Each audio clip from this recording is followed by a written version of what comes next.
જય સિયારામ મિત્રો, હું છું આપનો પ્રકાશ બુઆ. મારી ચેનલમાં ફરી એક વખત આપનું હાર્દિક સ્વાગત કરું છું. અને આજે ફરી એક વખત હંસગીરી બાપુની મેઝબાનીનો અમને જે મોકો મળ્યો છે, અને કહેતા મને આનંદ થાય કે બાપુ આજે અમારા આંગણે પધાર્યા અને અમે હાલ કોર્પોરેટ ઓફિસમાં બેસીને આધ્યાત્મની વાતો કરવાના છીએ. એટલે કદાચ રોટલાના બટકા સાથે શેવડીના માદળિયા આવતા હોય એવું ફીલ થાય બાપુ, પણ આવશે મજા. પણ વાત આપણે હલકી ગુણવત્તાની નથી કરવી, વાત આપણે આધ્યાત્મિકતાની કરવી છે. અને વાત એવી રીતની કરવી છે કે જે આપણા પોડકાસ્ટમાં આવે છે જોવા, તે 100% વળતર આમાંથી પામીને જાય. અને બાપુ, ક્યાંક ને ક્યાંક મારો વિષય તો તમને લગભગ ક્લિયર જ છે, કારણ કે આપણે 4 થી 5 એપિસોડ સાથે આપણે કરેલું છે, બરોબર. પણ ક્યાંક જે પ્રશ્નો કોઈ દિવસ આવ્યા જ નથી મારા પોડકાસ્ટ અથવા તો બીજે કઈ પણ જગ્યાએ, અથવા તો તમારા દ્વારા ક્યાંય નથી આવ્યા, એવા પ્રશ્નોનો વાચા આપવાનો એક હું પ્રયાસ કરું છું. તો વર્તમાન જે પરિસ્થિતિ છે બાપુ, અને ખાસ કરીને આ અત્યારે બધા ઉતાર ચઢાવ જોઈએ આધ્યાત્મની દ્રષ્ટિએ હું તમને જો વાત કરું, કારણ કે સંપ્રદાયવાદના લીધે બધાની વ્યાખ્યા ક્યાંક ને ક્યાંક અલગ બની ગઈ છે. તો માણસામાં મેં તમને પહેલાં પણ કીધું હતું કે ગંભીર રીતે અત્યારે પીડાય છે, કારણ કે કોઈને વેદના કોઈ કહી શકતું નથી. જો એક સંપ્રદાય આવી રીતનું કહે છે તો બીજાની ક્યાંક વ્યાખ્યાની અલગ જ હોય છે. આપણે એનો વિરોધાભાસ કાંઈ છે નહીં, પણ છતાં મૂળ સંપ્રદાય કોને કહેવાય, મૂળ અધ્યાત્મ કોને કહેવાય છે, એના તરફનો મારો મુદ્દો છે. તો તેના વિશે મને સંપૂર્ણ માહિતી આપો. ખૂબ સરસ. ઓમ નમો નારાયણ. ઓમ નમો નારાયણ. આપણે જગતની અંદર જે જોઈએ છે ને કે કોઈ પણ સુખ છે ને શાશ્વત નથી હોતું. હા. ધારો કે કોર્પોરેટ ઓફિસમાં બેઠા તે પ્રમાણે વાત લઈએ, કોઈને એવો ગોલ હોય કે ભાઈ મારે મર્સિડીઝ ગાડી જોઈએ. હા. તો શરૂઆતમાં એના જોડે મર્સિડીઝ ગાડી નથી હોતી, એનું દુઃખ ચાલુ થાય. હા. પછી થોડો એના તરફ કમાતો થાય ને એટલે એનું સપનું જોવાનું ચાલુ થાય, કાશ મારે મર્સિડીઝ ગાડી મળે. પછી ઈશ્વરની કૃપા અથવા ગુરુની કૃપા થાય ને એટલે આવક સુધી પહોંચી જાય. જેવી મર્સિડીઝ ગાડી આવી જાય, વિથિન 1 વીકની અંદર એનો આનંદ ખોવાઈ જાય છે. ખોવાઈ જાય. જેને બાળક નથી હોતું એના બાળક માટે ખૂબ આનંદ હોય કે બાળક થાય. શરૂઆતમાં દુઃખી હોય, પછી બાળક આવી જાય, એ જ બાળકને 2 વર્ષ પછી એમ કે રમાડવા માટે મારા જોડે ટાઈમ નથી.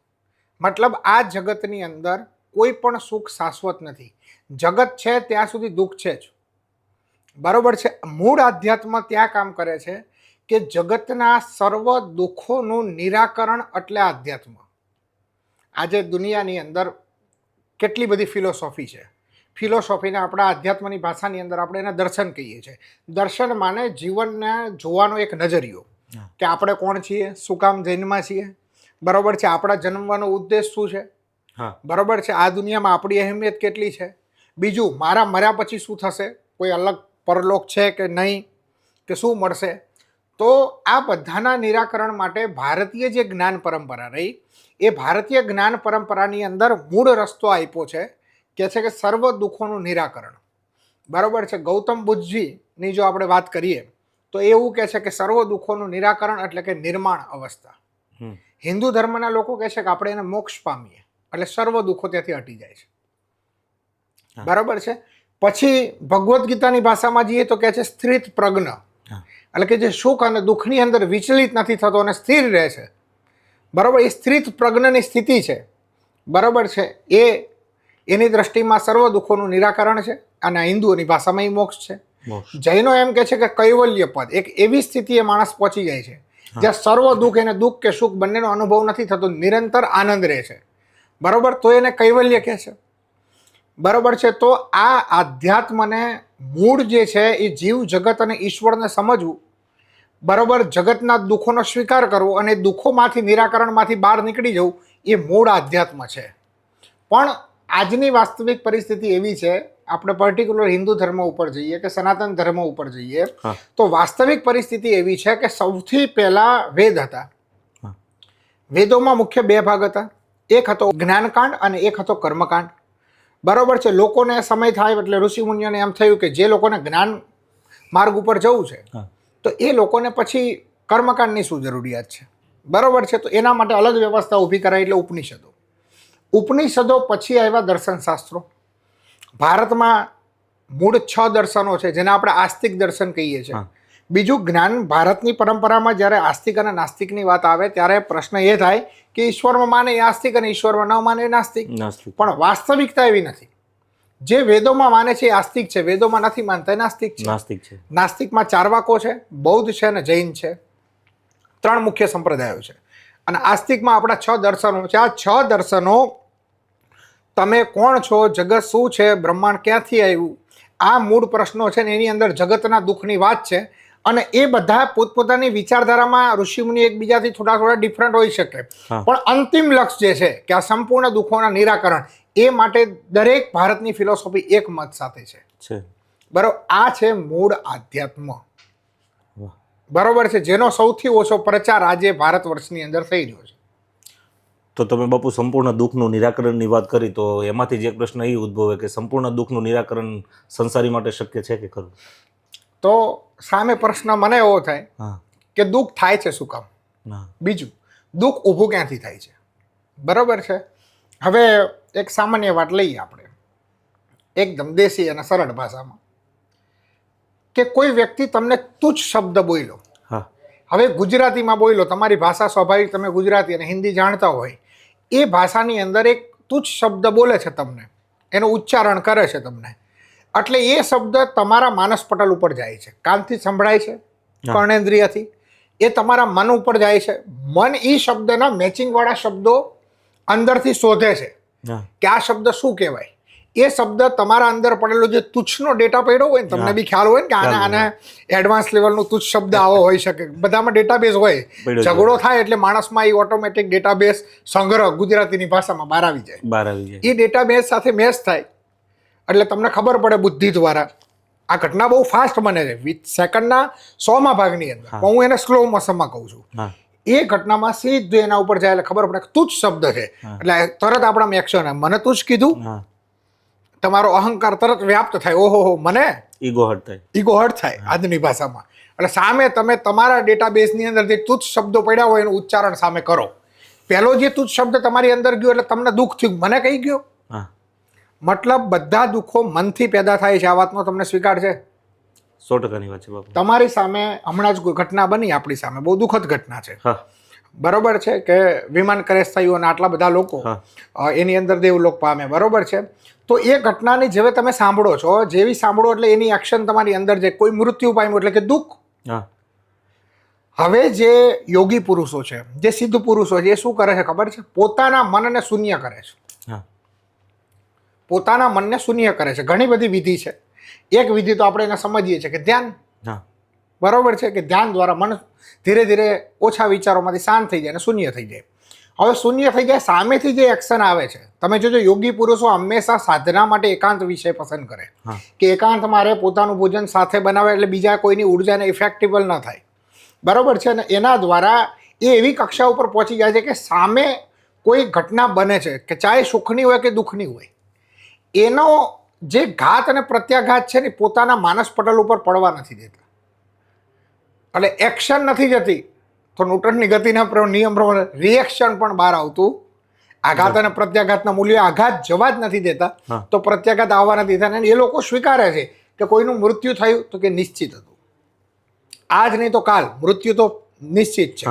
એટલે એની અંદર એ ધીમે ધીમે ધીમે યોગી એવી કક્ષા ઉપર પહોંચી જાય છે કે જ્યાં એને સુખ કે દુઃખનો અનુભવ થતો નથી. એવી સ્થિતિની અંદર જો દેશી ભાષામાં કહીએ તો એ કહે છે કે ન પાપમ ન પુણ્યમ, ન સુખમ ન દુઃખમ, ન સ્વર્ગમ ન નરકમ. બરોબર છે. ચિદાનંદ સ્વરૂપમ શિવોહમ શિવોહમ. હિન્દુ ધર્મની ભાષામાં અંતિમ લક્ષ્ય આ છે અને બધા દુઃખોનું નિરાકરણ આ છે. એટલે આપણે વાનપ્રસ્થાશ્રમ પછી એવું કીધું છે કે પહેલાં તમે ધર્મ, અર્થ, કામ બધું ભોગવી લો, પછી મોક્ષની સ્થિતિમાં આવો અને જીવનના સુખ દુઃખમાંથી બહાર નીકળી જાઓ, જન્મ જન્મના ચક્રોમાંથી બહાર નીકળી જાઓ. આ છે સંપૂર્ણ દુઃખનું નિરાકરણ. બાપુ, તમે જે વાત કરી તે વાતની સાથે તો હું સહેમત છું, પણ પર્ટિક્યુલર આજના એપિસોડની વાત કરું તો આ વિષય થોડો વિપરીત દિશામાં મારે લઈ જવો છે. લઈ એટલા માટે જવું છે કે રટેલું જ્ઞાન મારે તમારી પાસેથી કઢાવવું પણ નથી અને મારે ખુદને સાંભળવાની ઈચ્છા પણ નથી. પણ જે ચેષ્ટા મારી અંદરથી છે, જે મારા અંદરના પ્રશ્નો છે, જે મારા હૃદયના પ્રશ્નો છે, એ તરફ મારે તમારું ધ્યાન દોરવું છે અને તમારા સાત્વિક ઉત્તર મારા દર્શક મિત્રો સુધી મારે પહોંચાડવા છે. ત્યારે બાપુ, આમ ઘણા ગ્રંથોમાં તો આના વિશે વ્યાખ્યાનો થયા છે, ઘણા લોકોએ અવલોકનો પણ કર્યા છે, પણ એક યોગીના મુખેથી મારે સાંભળવું હોય કે બ્રહ્માંડની ઉત્પત્તિ થઈ તો તે કેવી રીતે થઈ, તેનું સત્ય શું, અથવા તો બ્રહ્માંડની ઉત્પત્તિ ઈશ્વરે શું કામ કરી, એનું કઈ રહસ્ય કે એ બાબતે કઈ ફોડ પાડી શકો તો મને ચોક્કસથી જણાવો. હવે આની અંદર મારો પોતાનો એક ચોક્કસ મત છે, પણ તમને આના દર્શક મિત્રોને હું ઓપ્શન આપીશ કે ઋષિ મુનિઓએ આના ઉપર શું શું કીધું છે. હા, બરોબર છે. આ મૂળ વિષય આવે છે આપણા તત્વજ્ઞાનનો, જેને અંગ્રેજીમાં ફિલોસોફી, આમ તો એનો Philosophy. શબ્દ નથી પણ અત્યારે આપણે વાપરીએ છીએ ફિલોસોફી. હા બરોબર છે. આ ફિલોસોફીમાં મુખ્ય 3 ભાગ છે. એક છે સૃષ્ટિ મીમાંસા, એટલે કે તમે જે પ્રશ્ન પૂછ્યો એ સૃષ્ટિ મીમાંસાની અંદરમાં આવે છે. પછી છે તત્વ મીમાંસા અને ત્રીજું આવે છે મનોવિજ્ઞાન. આ દુનિયાના મનોવિજ્ઞાનની ખબર નથી ને ત્યારે એની ઊંચામાં ઊંચી અવસ્થા સુધી આપણા ઋષિમુનિઓ જ્ઞાન આપ્યું છે. હવે આપણા દર્શનશાસ્ત્રોમાં સૃષ્ટિ મીમાંસામાં કોઈને એવું કહેવું છે કે સગુણ કોઈ ઈશ્વર છે, એટલે આપણા બધાની ઉપર એક સત્તા છે અને એના બધું ક્રિએશન કર્યું છે. હમ. બરોબર છે. જેટલા પણ ભક્તિ માર્ગના સંપ્રદાયો જેટલા પણ રહ્યા અને એને લગતા જેટલા દર્શનશાસ્ત્રો રહ્યા એ લોકોને એવું કહેવું છે કે ઈશ્વરે સૃષ્ટિ બનાવી છે. બરોબર છે. અને ઈશ્વર જ એને વિલય કરે છે. એમાં એ લોકો શિવજી, બ્રહ્માજી અને વિષ્ણુજી ત્રણેયના ડિપાર્ટમેન્ટ અલગ અલગ એની વાત કરે છે કે એક સર્જન કરે છે, એક ચલાવે છે અને એક ડિસ્ટ્રોય કરે છે. હવે જે અદ્વૈતના એટલે એકત્વ મત જે માને છે જેમ કે શંકરાચાર્યજી, એનું એવું કહ્યું છે કે સૃષ્ટિ જે નિર્માણ થઈ છે એની અંદર નિમિત્ત કારણ રૂપે ઈશ્વર છે.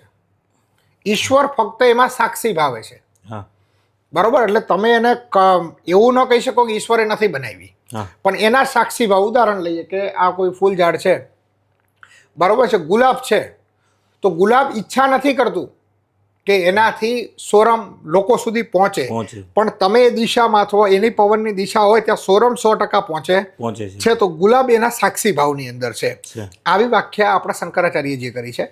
બીજા પણ અલગ અલગ મત છે. એની અંદર મૂળ મત એ છે કે કોઈ કહે છે કે સગુણ ઈશ્વર છે, તો એના વિરોધાભાસમાં મત ઉછળે છે કે સગુણ ઈશ્વર હોય મતલબ ત્રિગુણી માયામાં હોય અને પંચતત્વનો ઈશ્વર બનેલો હોય.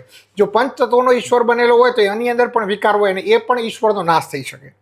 બીજા એવા કેટલાક છે એ કહે છે કે નહીં, સૃષ્ટિ નિર્માણ કરવાવાળા ઈશ્વર અલગ છે, ચલાવનારા અલગ છે, પતન કરવાવાળા અલગ છે, બીજા બધા કામ કરવાવાળા ઈશ્વર અલગ છે. એટલે બહુ બધા ઈશ્વરોની પણ વ્યાખ્યા છે. આમ બધાના અલગ અલગ મત છે. જે વ્યક્તિ જે મતની અંદર માનતો હોય, બરોબર છે, એ પોતાની તર્ક બુદ્ધિ દ્વારા અને પોતાની શાંતિથી એને જો સમય મળતો હોય સતત સારું ઉચ્ચ ચિંતન કરવાનું અને બુદ્ધિના એક અગમ્ય ભાગ સુધી પહોંચી અને ચિંતન કરી, આજે વર્લ્ડ એના ઉપર જ લાગેલું છે, તો એને ચિંતન કરી અને પોતાનો મત નક્કી કરવો જોઈએ ખરેખર ઉત્પત્તિ થઈ કઈ રીતે. પણ એ બધાની પાછળ એક વાક્ય હું ખાસ કહું છું, પિંડે સો બ્રહ્માંડે. એટલે તમારી અંદર જે છે ને, જે રીતે ક્રિએશન થયું છે ને, વર્લ્ડનું ક્રિએશન પણ એ રીતે થયું છે. આ બિગ બેંગ થિયોરી એવું કહે છે કે ઇલેક્ટ્રોન, પ્રોટોન અને ન્યુટ્રોન આ 3 અથડાણા એમાંથી આ બ્રહ્માંડનું નિર્માણ થયું. મારો વળતો પ્રશ્ન છે કે આ બ્રહ્માંડ હતું જ નહીં તો ઇલેક્ટ્રોન, ન્યુટ્રોન અને પ્રોટોન 3 અથડાણા ક્યાં? ચલો અથડાણા, ચલો એક વખત આપણે કલ્પના મારી લઈએ, કલ્પના છે એનો પણ આપણે સ્વીકાર કરી લઈએ. તો આપણો વળતો પ્રશ્ન થાય, અલગ હતા તો એને એક કરવા માટે, અથડાવવા માટેની પ્રેરક શક્તિ કઈ હતી? કઈ હતી? વાહ. એટલે દુનિયાનું આજનું પણ સાયન્સ ત્યાં સુધી પહોંચી શક્યું નથી. દુનિયાનું લેટેસ્ટ ફિઝિક્સ આજે પણ એના સંશોધનની અંદર છે. અને હું એવી આગાહી કરી શકું કે આજ નહીં તો આવનારા 5 વર્ષની અંદર સાયન્સ ત્યાં સુધી ક્રિએશન ઉપર પહોંચશે. અને શંકરાચાર્યજીનો જે અદ્વૈત મત છે એને વિદેશના વૈજ્ઞાનિકોએ ઈચ્છા અથવા અનિચ્છાએ સ્વીકારવો પડશે. બરોબર છે, સ્વીકાર કર્યા વગર છૂટકો નથી.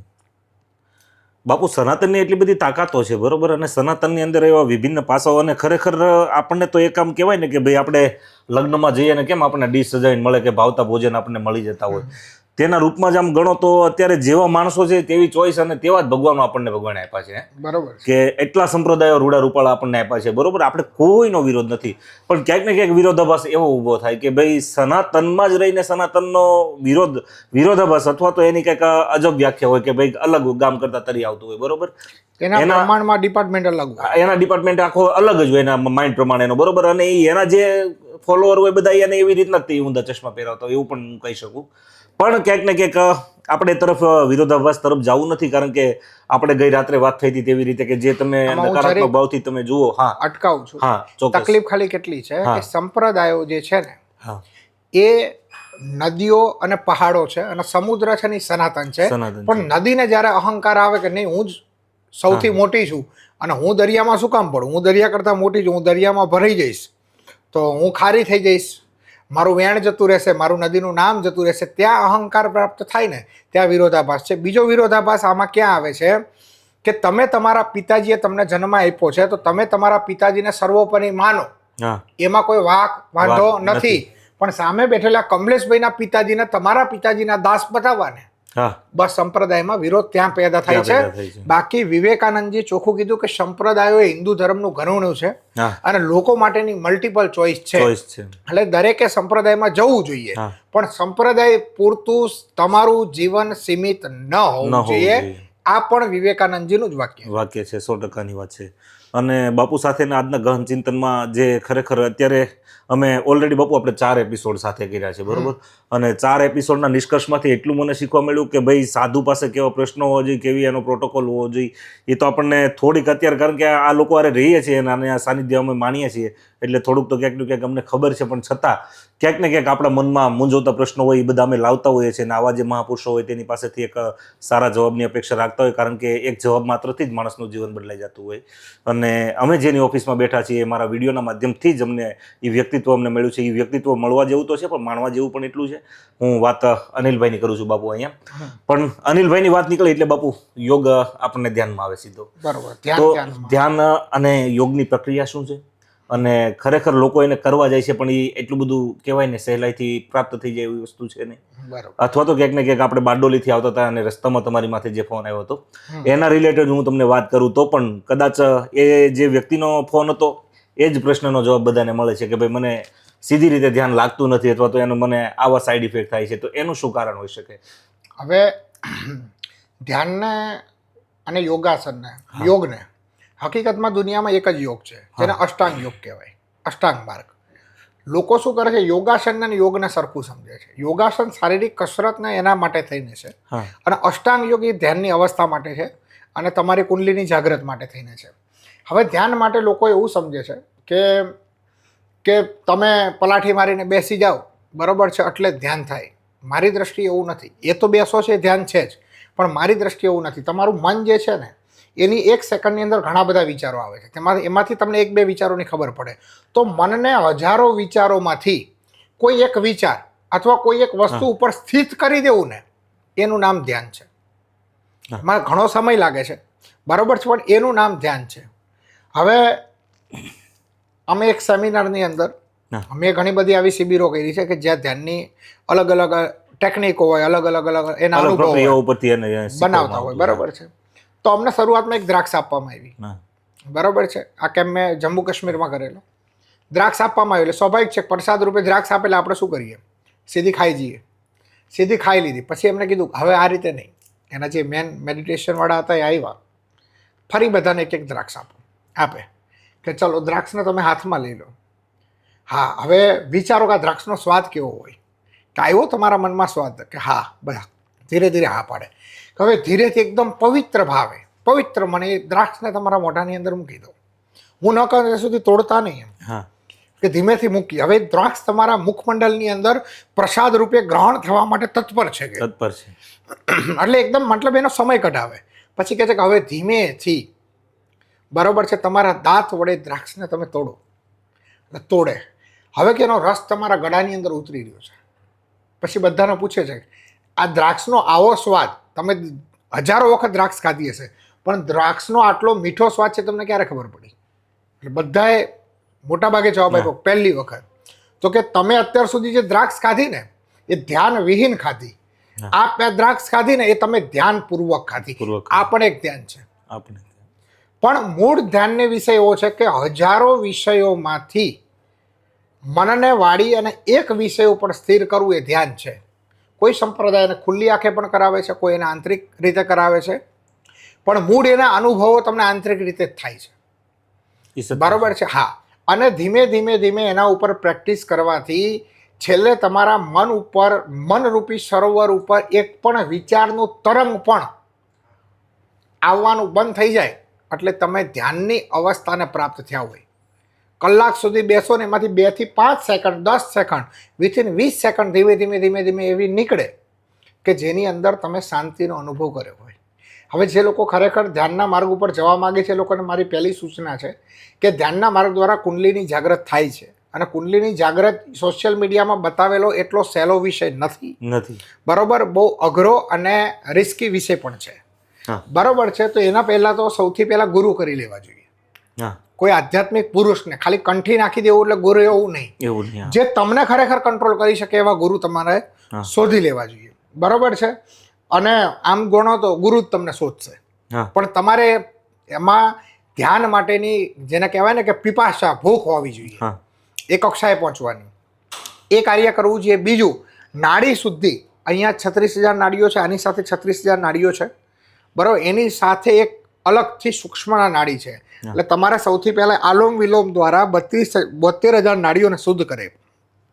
જે લોકોની 72,000 નાડીઓ શુદ્ધ હશે ને, એનું મન જ ધ્યાનની અવસ્થા પ્રાપ્ત કરવા માટે લાયક બનશે. આ એનું એક બેઝિક સ્ટેજ છે.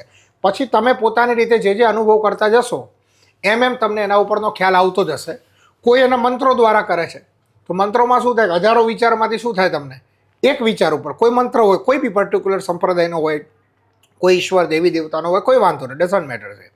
પણ એ મંત્ર ઉપર ધીમે ધીમે પ્રેક્ટિસ કરો એટલે થાય શું? તમે કેટલાય વિચારોમાંથી મંત્રના એક વિચાર ઉપર તો સ્થિર થયા ને, કોઈ એક વિચાર ઉપર સ્થિર થયા એટલે તમને ધ્યાન લઈ ગયું.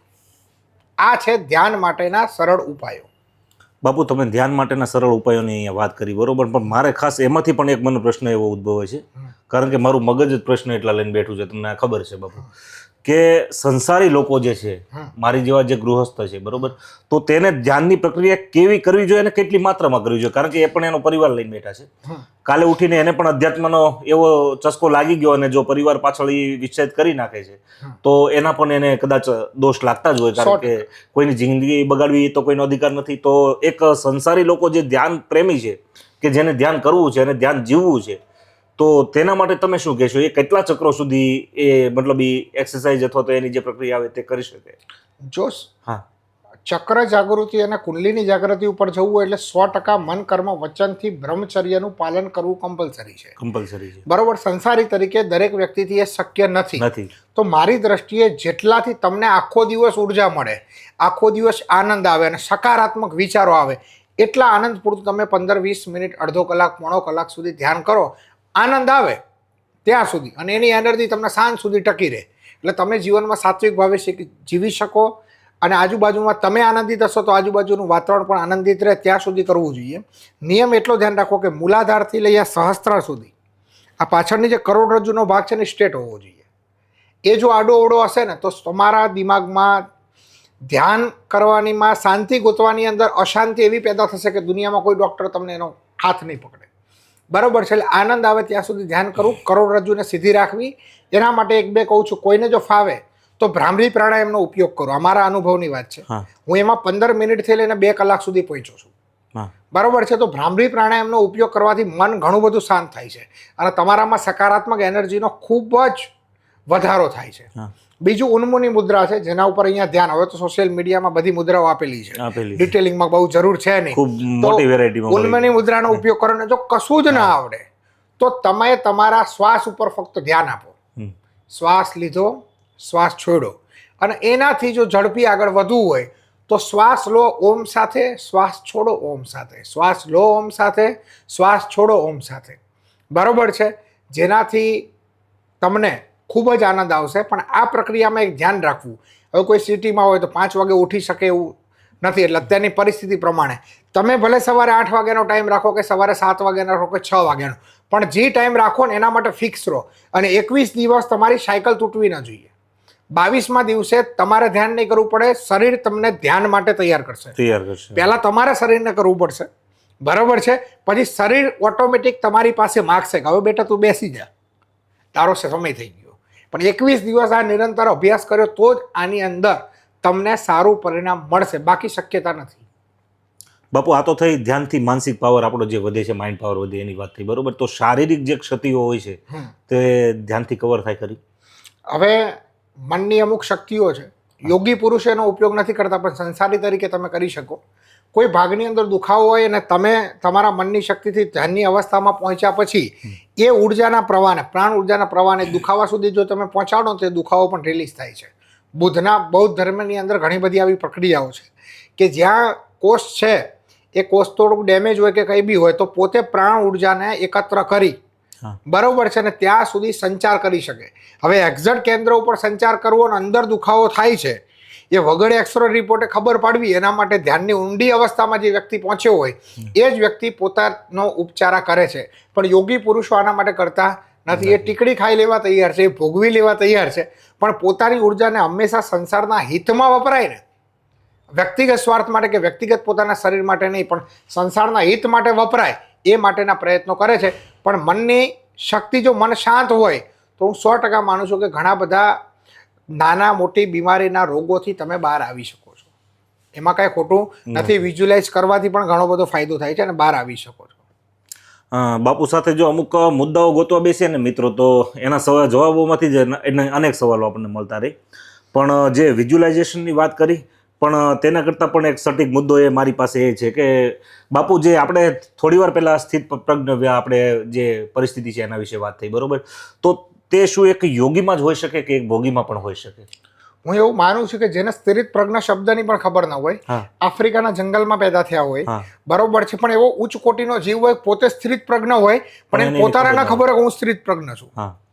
મેં મારા આ જીવન સંન્યાસના જીવનકાળ દરમિયાન મેં કહેવાય ને કે કોઈ નીચી કક્ષાની વાત નથી, પણ એક મજૂર વ્યક્તિને પણ મેં કુંડલીની જાગૃત જોઈ છે.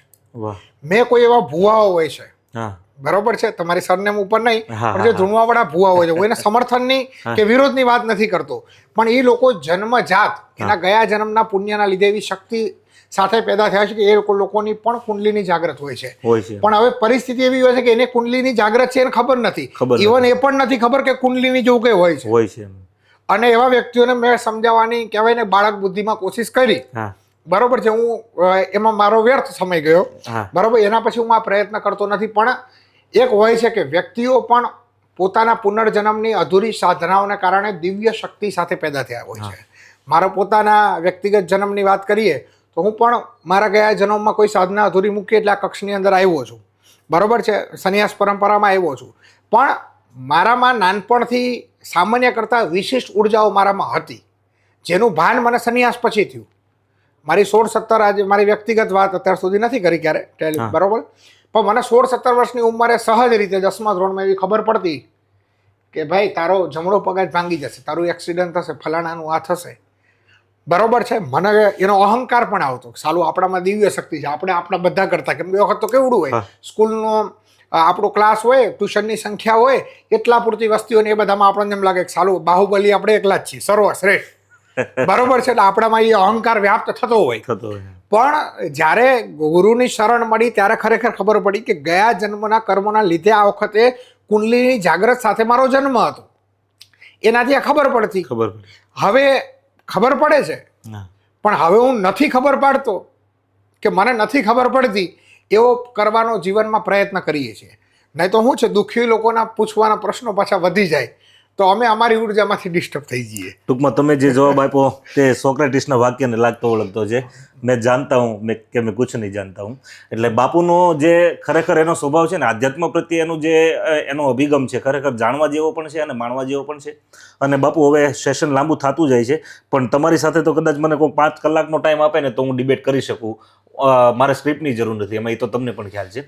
પણ એક છેલ્લો સવાલ એ છે કે જે મારા દર્શક મિત્રો દ્વારા તમને પૂછવામાં આવ્યો છે કે બાપુ, જો આપણે આમાં કોઈ વિરોધાભાસ નથી, જે લોકો કરે છે તે, પણ આ તો મારા સબસ્ક્રાઈબર મિત્રનો એક સવાલ છે એટલે લઉં છું કે જે આ બલિ પ્રથા છે આપણા હિન્દુ ધર્મની અંદર, કોઈ દેવીઓ બલિ માગે છે કરી, અથવા તો માતાજીને કોઈ એમ કે બકરો ચડાવે કે આ કે તે કે ફલાણું ડીમકું, કોઈ પણ જીવ ઇન્સાને દેવી શક્તિ કોઈ મતલબ એને પ્રોત્સાહિત કરે છે કે કેમ, એના વિશેનો એક સવાલ છે જે મારા દર્શક મિત્રએ મને પૂછેલો છે. ખૂબ સરસ. હવે હું જણાવવા માંગીશ કે આ છે ને ધર્મનો વિષય નથી, પરંપરાનો વિષય છે.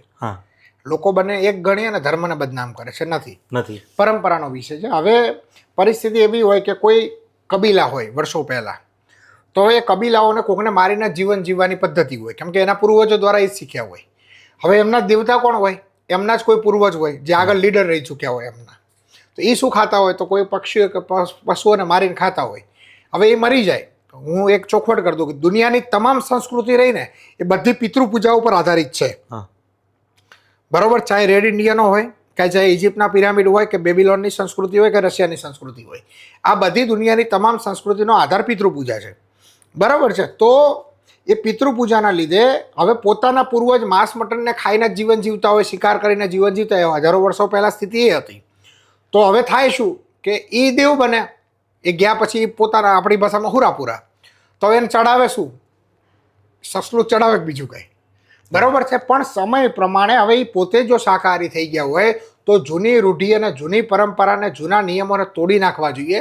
તો જે જગ્યાએ આ બધી જે વાત છે ને એ પરંપરાના લીધે છે. 2000 વર્ષ પહેલા એમ હતું ભાઈ, 2000 વર્ષ પહેલા તમે ચપ્પલ વગર ફરતા હતા, ધારો કે ફોર એક્ઝામ્પલ ચપ્પલ નતા, અત્યારે સગવડ છે તો પહેરી લેવા જોઈએ. બરોબર છે. અમારા સાધુ સંતો ચાલીને ભ્રમણ કરતા, બરાબર, અત્યારે સગવડ છે તો ટ્રેનમાં જાય, પ્લેનમાં જાય. હું તો કહું છું એ પ્લેનમાં જાય છે, હિન્દુ ધર્મનું કહેવાય કે ગૌરવ કહેવાય, બરોબર છે, એનો વૈભવ કહેવાય કે આ સંતો પ્લેનમાં તો જાય છે. તો જૂની પરંપરા અને રૂઢિઓ એની ભૌગોલિક પરિસ્થિતિ પ્રમાણે બની હોય, પણ એ ભૌગોલિક પરિસ્થિતિની જડતાને 2000 વર્ષ પછી તમે પકડી રાખો ને એટલે વિકૃત અને એના વિરોધાભાસનું રૂપ ધારણ કરે. તો આ બધી બલિ પ્રથા અને આ બધી પરંપરાનું મૂળ કારણ એ વખતની જે ભૌગોલિક પરિસ્થિતિ હતી એના આધારે હતી. અત્યારે ચેન્જ થઈ ગયું છે તો આપણે પણ એની અંદર પરિવર્તન લાવવું જોઈએ. તો બાપુએ ખરેખર ખૂબ મજા આવે એવી પરિવર્તન સાથે કહેવાય ને પુનરાવર્તનની ભાવનાની વાત કરી કે જે સારું છે એમાં પુનરાવર્તન આવવું જોઈએ અને જે ખરાબ છે એમાં પરિવર્તન થવું જ જોઈએ. અને એ તો ગીતાનો ગાનારો કહેવાય ને, કાળિયો ઠાકર પણ આપણને કુરુક્ષેત્રના મેદાનમાં એ જ કહીને ગયો ને મિત્રો. પણ ક્યાંક ને ક્યાંક આવા જ્ઞાનીઓ મળે અને આવી વાતો કરવાનો આપણને જે સહજ આનંદ આવતો હોય એ આનંદ અમે જે કાંઈ લૂંટીએ છીએ તમારી સાથે અમે શેર કરીએ છીએ.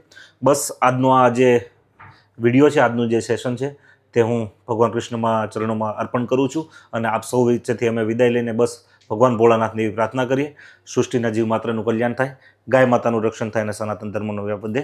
જય સિયારામ, જય સનાતન ધર્મ. ઓમ નમો નારાયણ. ઓમ નમઃ.